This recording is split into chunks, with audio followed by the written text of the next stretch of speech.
विधानसभा निवडणुका 2 महिन्यावर आल्या आहेत।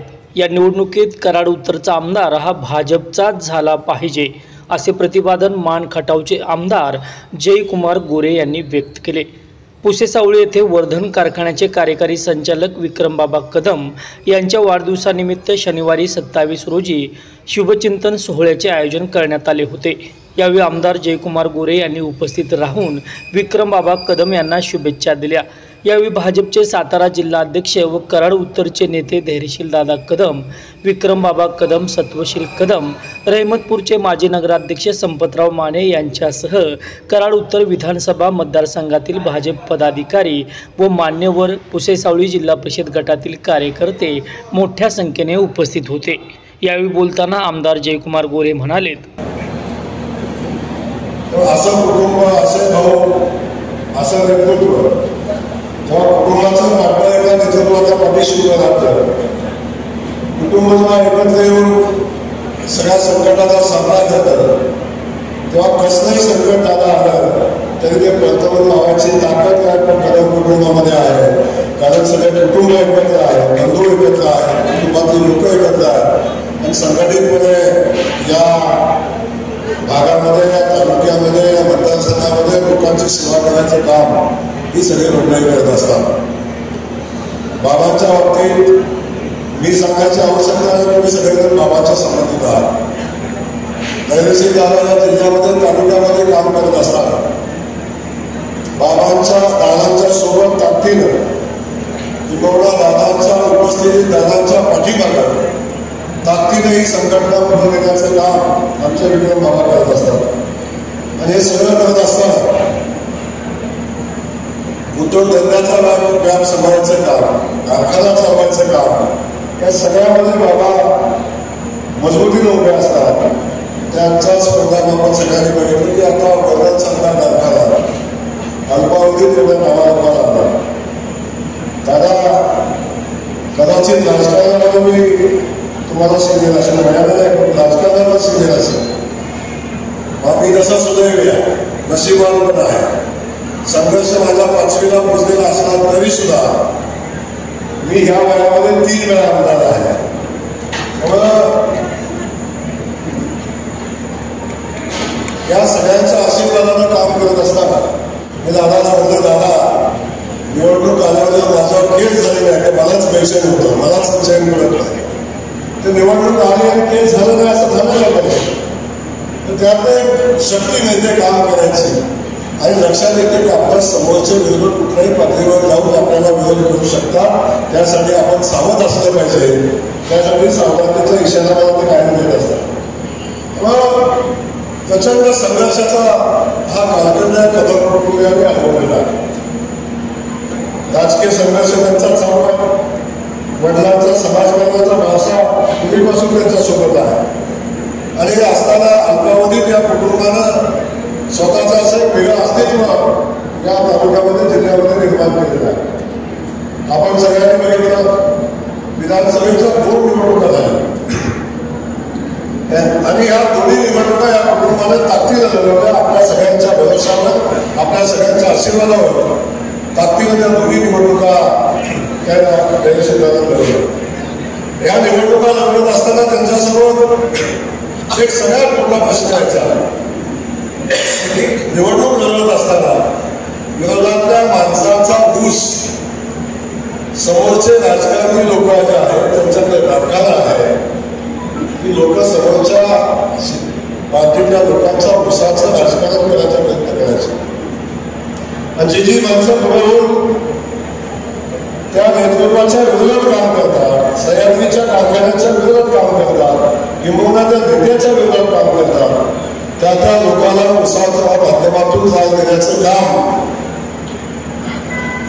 केलं जात होतं आणि त्याचाच परिणाम म्हणून आपण बघितलं की असं नेतृत्व असलं पाहिजे, असा नेता असला पाहिजे की आपल्यामुळं आपल्या कार्यकर्त्याला त्रास झाला नाही पाहिजे, आपला कार्यकर्ता अडचणीत आला नाही पाहिजे, अशा पद्धतीची भूमिका कदम कुटुंबाने घेतली आणि ज्या उसाच्या जीवावर राजकारणाची लोक करत होती त्याला पर्याय देण्याचा प्रयत्न त्यांनी केला आणि वर्धन सारखा चांगला कारखाना त्या कुटुंबाने उभा केला।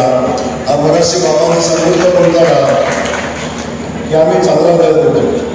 सुरुवातीला मलाही वाटायचं आता हे कसं जमेल, कसं होईल, कसं चालेल. परंतु प्रचंड संघर्ष असताना सुद्धा अगदी समोर कारखाने मोठे मोठे असताना आणि 20-20, 25-25, 30-30, 40-40 वर्षापासून त्यांच्या सोबत राहील अशा पद्धतीने शब्द या वाढदिवसाच्या निमित्ताने बाबाच्या मी देईल. आपल्या सगळ्यांना माहिती आहे, आपण सगळ्यांना भारतीय जनता पक्षाचे कार्यकर्ते आहोत. आणि मी बघितलं आता दादाने भाषण दिल्यावर बाबाला शुभेच्छा कमी दिल्या आणि भारतीय जनता पक्षाचा अजेंडा जास्त चालवला. शेवटी जिल्हाध्यक्ष झाला की नेमकं काय होतं मलाही माहिती आहे. तर बाबा दादा माझ्या दादा मलाही सांगतात या बोटचं असं झालं, तिकडच्या बोटचं असं झालं, तुम्ही मागे राहिलाय. शेवटी जिल्हाध्यक्ष झाल्यानंतर जी जबाबदारी आपल्यावर येते ती जबाबदारी दादाने त्यांच्या कार्यक्रमामध्ये प्रचंड अशा ताकदीनं पार पडलेली आहे. मला याचा आनंद आहे की मी माझ्या एका सहकार्यावर विश्वास टाकला. माझ्या एका सहकार्याला जिल्हाध्यक्ष करा म्हणून मी पक्षाला सांगितलं आणि त्या माझ्या सहकार्याने या जिल्ह्यामध्ये प्रचंड ताकदीने काम केलं. आणि याचाही आनंद आहे की आज या विभागाचा खासदार आपण आदरणीय छत्रपती उदय महाराजांना आपण बघतो. त्यामध्ये धैर्यशील दादा असतील किंवा या भारतीय जनता पक्षाच्या संघटनेचा प्रचंड मोठं योगदान आहे. आणि त्याला कारण आहे की ही संघटना प्रचंड मोठ्या ताकदीने या जिल्ह्यामध्ये काम करते. याचा आपल्या सगळ्यांना अभिमान आहे. त्यातच निवडणुका आलेल्या आहेत. माझी सगळ्यांना विनंती आहे या विभागाचा आमदार भारतीय जनता पक्षाचा झाला पाहिजे. याच्यासाठी आपल्या सगळ्यांना ताकदीने आता कामाला लागायचं. मी जेव्हा विधानसभेमध्ये जाईल मी जाणारच आहे, त्यामध्ये शंका ठेवू नका. मी जाणार त्याच्यामध्ये शंका ठेवायचं कारण नाही. मी कायम सांगत असतो, माझ्या विरोधकांना मी सांगतो, ज्या दिवशी जयकुमार गोरे निवडणुकीचा फॉर्म भरणार त्या दिवशी जयकुमार गोरे निवडून येणारे निश्चित आहे. आणि मला ज्या दिवशी वाटेल माझा पराभव होणार आहे त्या दिवशी मी निवडणुकीचा फॉर्मच भरणार नाही. त्यामुळे मी फॉर्म भरला की मी आमदार झालो हे पक्का लक्षात असू नये. पण हे सगळं असतं ते बाजूला ठेवा. लोकांचे आशीर्वाद प्रचंड ताकदीनं मान खटाव मतदारसंघामध्ये काम केलं. आपण सगळेजण माझे सहकारी खटाव तालुक्यातले बरेचसे लोक इथं आहेत. आपल्या सगळ्यांना माहिती आहे गेल्या 10 वर्षापासून गोगोडीचं पाणी आपल्या भागात वाहत आहे आणि वाहिलेलं पाणी या तालुक्याचं परिवर्तन करताना आपण बघतोय. ज्या तालुक्यामध्ये तुळशी बारशीच्या लग्नाला ऊस मिळत नव्हता त्या तालुक्यामध्ये आज 4 साखर कारखाने उभे राहतात. आणि याचा मला आनंद आहे की या भागामध्ये अशा पद्धतीनं ताकदीनं आपण पाणी नेलं आणि त्याचा परिणाम आपण सगळेजण बघतो. पाणी आम्हाला देत नाही भाऊ, तुम्ही लक्ष घाला, तुम्ही घातलं तर आम्हाला पाणी मिळेल अशा पद्धतीचा विश्वास या लोकांच्या मध्ये निर्माण झाला आहे. धैर्यशील दादाचा प्रचंड मोठा पाठपुरावा या भागातल्या पाण्यासाठी असतो, विकास कामांसाठी असतो. भारतीय जनता पक्षाच्या माध्यमातून आपण सगळ्यांनी बघितलं असेल की गेल्या 2-2.5 वर्षाच्या कालखंडामध्ये सरकार आल्यापासून जवळजवळ 300 कोटीची कामं या मतदारसंघामध्ये धैर्यशील दादाच्या माध्यमातून भारतीय जनता पक्षाच्या माध्यमातून सगळ्या भारतीय जनता पक्षाच्या कार्यकर्त्याच्या नेत्यांच्या माध्यमातून होताना आपण बघतोय. आणि त्याच वेळी या भागातला पाण्याचा प्रश्न, पाणी आणि माझं थोडं जवळचं जात आहे. आपण तात्या पाण्याचं माझं जवळचं जातं, तुम्ही नदीकाठची माणसं आहे त्यामुळे तुम्हाला काय पाण्याचं महत्व नाही. पाण्याचं महत्व काय आहे याला एकदा आमच्या महानगरामध्ये मुक्काम करून राहायला पाहिजे. इथं पाणी पोचणार आहे तिथं, आणि ते पण कधी जेव्हा दुष्काळ पडतो तेव्हा पाणी काय आहे, पाण्याचं महत्व काय असतं ते समजेल. त्यामुळं पाण्याबद्दल माझ्या मनामध्ये प्रचंड आत्मीयता आहे. पाणी माझ्या भागामध्ये गेलं पाहिजे भावना. एका नेत्याची पत्रकार परिषद झाली आणि बोलताना तो म्हणाला की गेल्या 15 वर्षापासून जयकुमार गोरे आमदार आहे आणि 11 TMC माझ्या तालुक्याला मंजूर झालेलं पाणी असून ते त्यांना हलता आलं. मला माहिती नाही तो कुठं राहतो, माझ्या मतदारसंघात राहतो का बाहेर राहतो मला माहिती नाही. पण दादा 7 TMC पाणी मंजुरीचं 10 वर्षापूर्वी जयकुमार गोरे आणलं. राहिलेलं 3.5 TMC पाणी जे गटापुरतं 6 महिन्यापूर्वी आणलंय. आणि जेवढं हक्काचं होतं पाणी ते मतदारसंघामध्ये आणलं लागलं.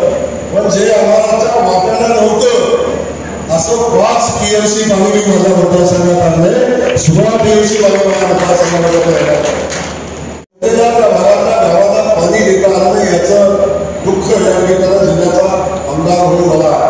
त्यामुळे आमच्या डांगे आपल्याला उपोषण करायला लागतं. हंगरवाडीच्या लोकांना पाण्यासाठी संघर्ष करायला लागतो. त्या योजनेचा संघर्ष आपण सगळ्यांनी बघितला. पण आपला जयकुमार गोरे तुम्हाला शब्द दिला. जेव्हा मी शब्द दिला तेव्हा अजिबात चिंता करू नका. शामगावला पाणी दिल्याशिवाय जयकुमार गोरे राहणार नाही आणि त्याला जाणून लागणार. पाण्याची बैल अंतिम टप्प्यात आहे. येणाऱ्या 15 दिवस महिन्याच्या आत शामगावची पाण्याची बैल मंजूर होईल. चिंता करायचं अजिबात काम नाही. जो शब्द तुम्हाला दिलेला तो प्रत्येक शब्दाची पूर्ती होईल. दादा मला स्वस्त बसू देत नाही. जेव्हा कधी माझी भेट होते तेव्हा सगळं विषय बोलून झाल्यावर इंदिरा गांधींचा विषय निघाला नाही असं कधी होत नाही. शामगावला पाण्याचं भाव केलं पाहिजे अशा पद्धतीची भूमिका दादा कायम मांडत असतात. त्याचबरोबर या भागातल्या जेवढ्या जेवढ्या पाण्याच्या योजना अंगणवाडी असेल, गंगेमध्ये असेल, बाकीच्या योजना असतील या संदर्भात मजबूतीनं भूमिका त्या मांडत असतात. दुर्दैवानं मला आपला पत्रकार बंधू इथे बसलेले आहे. दुर्दैवानं पण या भागात ज्या तालुक्यातनं टेंबूचं 22 TMC पाणी उचलून सांगली सारख्या सोलापूर सारख्या तालुक्याला जातं त्या तालुक्यात किंबवण्याच्या योजनेपासून 10-15 किलोमीटरवर अंतरावर असणाऱ्या गावाला आपल्या तालुक्याचे आमदार पाणी घेऊ शकले नाही. त्या टेंबूच्या योजनेचं हे तुमच्या मार्गदर्शनाने दुर्दैवाची गोष्ट आहे. पण मला अभिमान आहे. तुम्हाला जरी पाणी मिळालं नसतं या जिल्ह्यातलं पाणी गेल्या 15-20 वर्षापासून पाणी जात असतं टेंबूचं तरी सुद्धा या जयकुमार गोरेनं त्याच टेंबूचं 2.5 TMC पाणी माझ्या मान खटायला घेतलंय आणि ते पाण्याची योजना मंजूर झाली आणि आता ते टेंडर झाले तर आम्ही काम एखादा तरी संघर्षात चालू करतोय. त्यामुळं जिल्ह्याचं पाणी जिल्ह्यात ठेवायचा संकल्प आपल्याला केला पाहिजे. फक्त मोठं बोलून निवडणुका होत नाही. निवडणुका हे सामान्य माणसाच्या वेळेत पोचून सामान्य माणसाला लढायला तयार करायला लागतं किंवा निवडणुका होतात. आपण एकटे सैनिक होऊन चालणार नाही.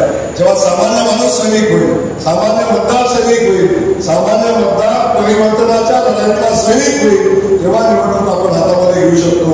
तोपर्यंत निवडणूक हातामध्ये येत नाही. आपल्या सगळ्यांना माहिती आहे 2009 साली महाराष्ट्राच्या जनतेनं सामान्य माणसांनी निवडणूक हातामध्ये घेतली आणि परिवर्तन केलं. 15 वर्षात कटामांचा चेहरा बदलला आपण सगळेजण बघतोय. त्याच पद्धतीचं काम आपल्याला मतदारसंघात करायला लागेल. आपल्या सगळ्यांना विनंती आहे. 2-3 महिन्यावर निवडणूक आलेली आहे. ताकदीनं आपण कामाला लागा आणि ह्या लढाईचा आता जेव्हा आपण उतरतोय तेव्हा ही लढाई जिंकण्यासाठीच आपल्याला लढायचं आहे. थोडं डोक्यात ठेवा. एवढंच या दिवशी मी सांगतो. बाबा आपल्याला मनापासून वाढदिवसाच्या शुभेच्छा देतो. आपल्यासारखा भाऊ सगळ्यांना मिळावा अशा पद्धतीचा दादा शुभेच्छा सगळ्यांना त्याच्याकडे. आणि माझ्या वाटायला थोडंसं कमी आहे. बऱ्याचशा गोष्टी माझ्या वाटायला कमी आहे.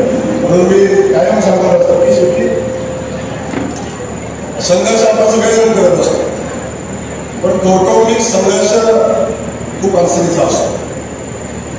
दादा त्या बाबतीत सुखी आहात आणि मी अनुभवतोय. मी ज्या ज्या संकटाला जातो या जगात असलं कुठलं संकटच नाही की जे माझ्यावर आलंच नाही असं संकटच नाही.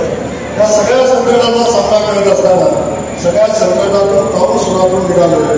त्यामुळं या सगळ्याचा अनुभव मला आहे. पण आपल्या सगळ्यांच्या वतीनं पुन्हा एकदा बाबाला मी मनापासूनच्या शुभेच्छा देतो. बाबा दादाच्या मतदारसंघात काम करतात, तुमच्या मतदारसंघात काम करतातच, पण बाबा माझ्याही मतदारसंघात काम करतात.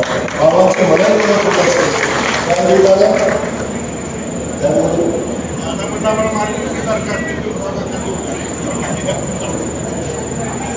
आता एवढंच सांगतो. आता जिंकण्यासाठी लढायचंय. जे काय करायला लागेल ते करू. जे काय करायला लागेल ते करू. कुठल्याही हातचा मागे ठेवायचा नाही. आता कुठल्याही हातचा आता मागे ठेवायचा नाही. भारतीय जनता पक्षाचा आमदार या मतदारसंघात झालाच पाहिजे ही भूमिका घेऊन काम करायचं. एवढंच आज आजच्या वाढदिवसाच्या निमित्तानं सांगतो. बाबा पुन्हा शुभेच्छा देतो. थांबतो. जय जय महाराज. एकत्र येण्यात आणि एकत्र येऊन वाढदिवसाच्या निमित्तानं पुढील वर्षाचा संकल्प या ठिकाणी करायचा असतो. मी कराड उत्तरमधनं आलेल्या सर्व कार्यकर्त्यांचं मनापासून या ठिकाणी स्वागत करेन आणि आभारी मानेन, कारण आपण मनापासून आमच्या सगळ्यांच्यावर प्रेम करतो. खरं तर पक्ष, पार्टी, गट हे कुठेही न बघता या ठिकाणी माझ्यासारख्या कार्यकर्त्यांच्यावर आपण सगळेजण प्रेम करता, त्याबद्दल आपल्याला द्यावेत तेवढे धन्यवाद थोडेच आहे. मी या ठिकाणी जास्त काय बोलणार नाही, पण एवढं नक्की सांगेन की 2009 सालापासून त्याच्या अगोदर या कराड उत्तर विधानसभा मतदारसंघामध्ये आपण सगळे एकमेकांना भेटतोय, एकमेकांशी बोलतोय, एकमेकांची चर्चा करतोय आणि त्यापासून आपला जिव्हाळ्याचा संबंध आणि हा संबंध कशाने तुटत नाही.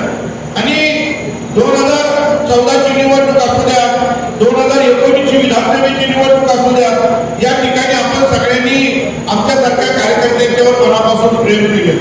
भाऊ, या ठिकाणी भारतीय जनता पार्टीच्या माध्यमातून या कराड उत्तर विधानसभा मतदारसंघातील सर्व पदाधिकाऱ्यांनी आज जवळजवळ 15,000 बांधकाम कामगारांचं रजिस्ट्रेशन केलं. या ठिकाणी या मतदारसंघामध्ये 2 रथ, रामराज्य रथ गेली 15 दिवस फिरतोय की त्या ठिकाणी शासनाच्या सगळ्या योजना या रथाच्या माध्यमातून आपण गावोगावी कार्यकर्त्यांच्या पर्यंत पोहोचवतोय आणि लोकांना न्याय देण्याचा प्रयत्न करतोय.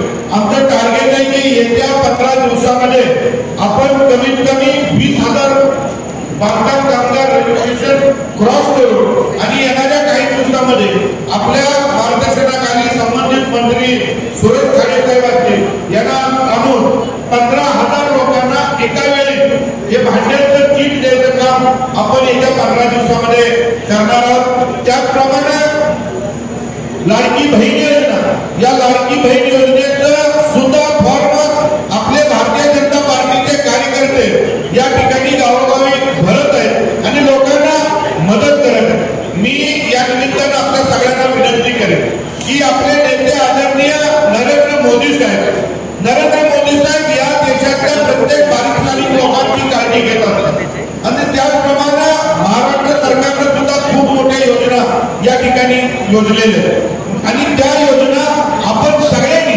तळागाळातल्या लोकांच्या पर्यंत पोहोचवायचं प्रामाणिकपणे काम करूया. आपण ते करताय.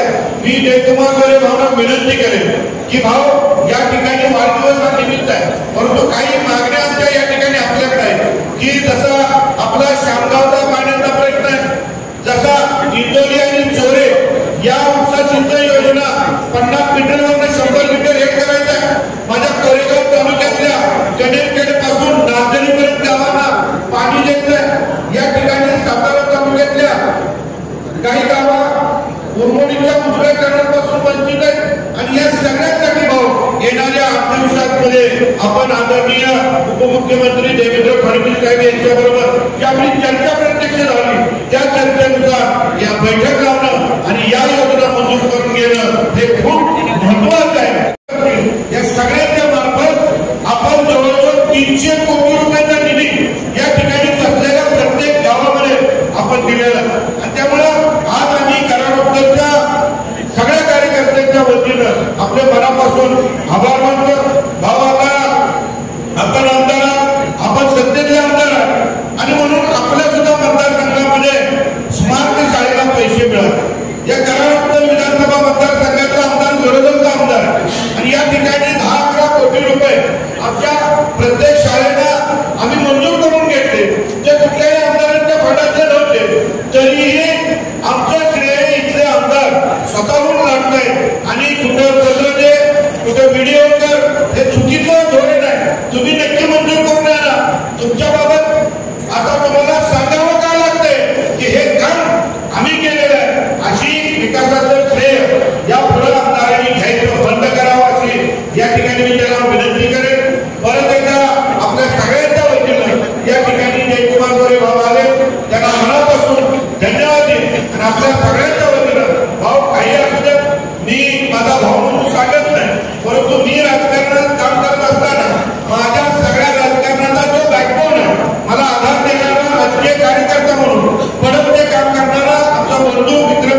करू नका, पण आपण एक ठराव करूया, शपथ घेऊया की कराड उत्तरमध्ये येणाऱ्या 2024च्या निवडणुकीमध्ये आपल्याला भारतीय जनता पार्टीचा कार्यकर्ता कमळ चिन्हावर निवडून आणायचा.